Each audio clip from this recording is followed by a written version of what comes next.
Hello and welcome to the channel.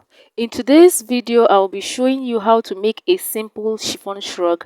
If this is what you would like to learn, please watch to the end of this video. So for this tutorial, I'm going to be using a plain chiffon fabric and I have 1 yard of this plain fabric, but for better visibility, I'm going to be drafting out on my pattern paper, and after that, I'll transfer my pattern to the fabric. So the first thing I'll do will be to rule a straight line which would act as my shoulder line, and I'll take all other vertical measurements from this line. On this line I've just ruled, I'm going to use the 3 inch 8 inches standard for shoulder slope to get the shoulder slope. I'll measure at the 8 inches point. I came down by 1 inch and I'm going to connect it to the 3 inches point I noted on this line, and this will be for my shoulder slope. Then from the shoulder line, I'm going to measure half of my armhole circumference. The armhole circumference I'm working with in this video is 18 inches. Half of that is 9 inches. So from the shoulder line, I measured 9 inches. On the shoulder line, I'm also going to impute half of my shoulder measurement, which is also 8 inches. So I've noted that already. Then on the 9 inches I came down by, I'm also going to impute 8 inches as well. Then I'm going to connect these 8 inches at the 9 inches line up to the measurement I have on the shoulder line. So you can see how I connected it. I stopped at the shoulder slope. Then from the shoulder line, I'm also going to measure the length of this shrug.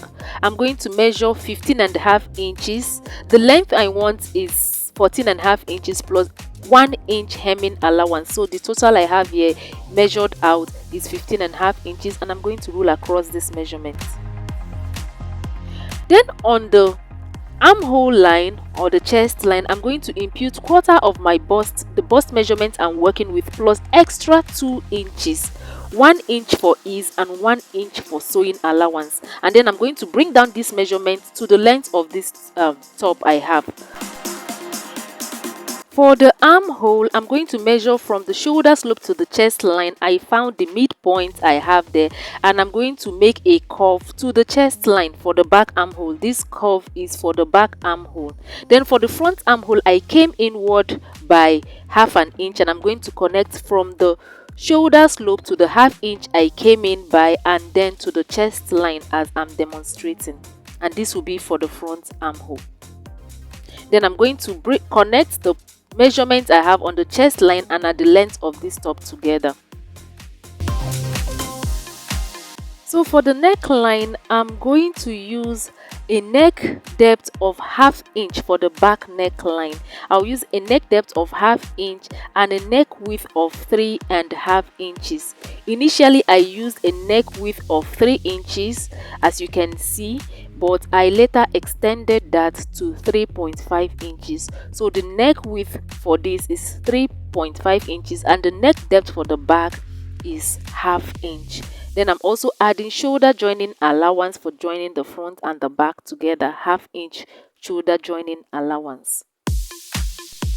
For the front neckline, I'm going to use a neck depth of 3.5 inches and the neck width is also the same as that of the back, 3.5 inches. So the neckline for the front is 3.5 inches by 3.5 inches, and I'm making the curve for the front neckline. So this is it about the pattern for now. So what I'm going to do now is cut out this pattern. While cutting out, I'm going to cut out the back armhole and the back neckline first, and then use the pattern to cut out the piece for the back. And after that, I'm going to work on the pattern and then cut out the front fabric.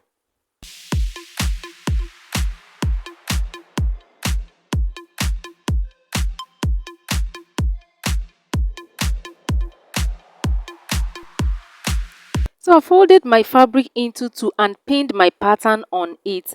Just take note that the back would be cut on fold, and that's why I folded my fabric into two. So I've cut out the back piece and I'm removing the pins to show you what I have. So for the front piece now, I'm going to cut out the front armhole and the front neckline. So I've cut this out. If you want, you can cut two pieces of the front this point, but I want the lower part of the center front to be curved. So I'm going to use my free hand and make a curve as you can see me do.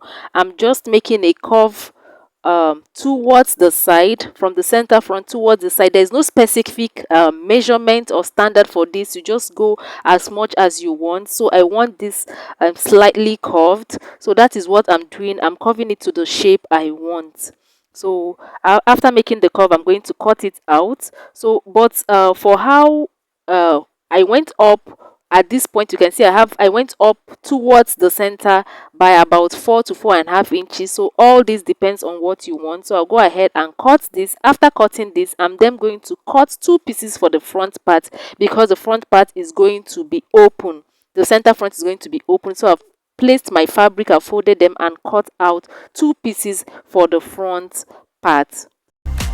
For the sleeves, I've folded my fabric into two and I've ruled out a baseline. From that line, I'm taking a cap's height of 4 inches. So I'm going to measure what I have at from the shoulder slope to the chest line, that is 8 inches, and I'm going to add 2 inches to that and impute that on the cap's height line.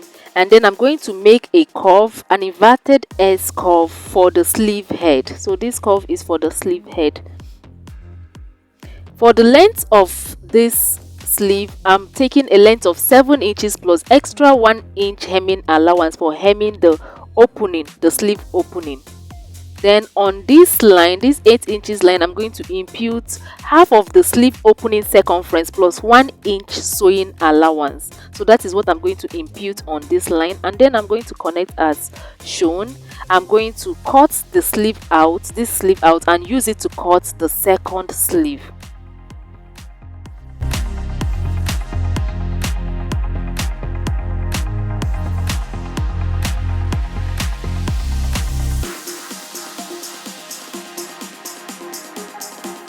So here are all the cut pieces. I've cut out every part for this. This is the front. I'm going to open it up so we'll see what it looks like. So this is what the front looks like. So I'm going to place them how they are going to be sewn. So I'm placing the back piece right sides facing each other. I'm going to place the front piece to it. You're seeing how I'm placing them. So I'm going to place the front on top of the front part on top of the back part, right sides facing each other. So the first thing will be to sew up the shoulder using 1/2 inch seam allowance I left for it. I'll sew the shoulder with 1/2 inch seam allowance and the sides by 1 inch seam allowance. Then I'm going to use a bias to tidy up the neckline, the opening in front, and the hem, the lower part of this shrug. I'm going to use bias to turn everything and then join the sleeves.